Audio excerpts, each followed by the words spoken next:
অলস ছেলে আর বাবার গল্প। এক গ্রামে মা বাবার এক ছেলে ছিল। ছেলেটি ছিল খুবই অলস ও অবাধ্য। বাবা তাকে পড়াশোনা বা কাজ করতে বললে সে কানে তুলত না। সারাদিন শুয়েবসে কাটাত। একদিন বাবা একটি চালাকি করলেন। তিনি ছেলেকে বললেন, তুমি যদি 1 সপ্তাহ কাজ করে কিছু আয় করো, তবে আমি তোমার জন্য পুরস্কার রাখব।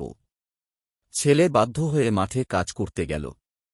প্রচণ্ড গরম, কষ্ট, ঘাম সব সহ্য করে সে কিছু টাকা রোজগার করল। বাড়ি ফিরে সে যখন টাকাটা বাবার হাতে দিল, বাবা সেই টাকা জ্বলে ফেলে দিলেন। ছেলে কেঁদে ফেলল।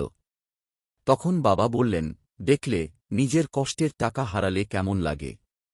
এবার বুঝলে পরিশ্রমের মূল্য। ছেলে লজ্জা পেল এবং সেই থেকে সে বদলে গেল। শিক্ষা: অলসতা জীবন নষ্ট করে, পরিশ্রম মানুষকে গড়ে তোলে।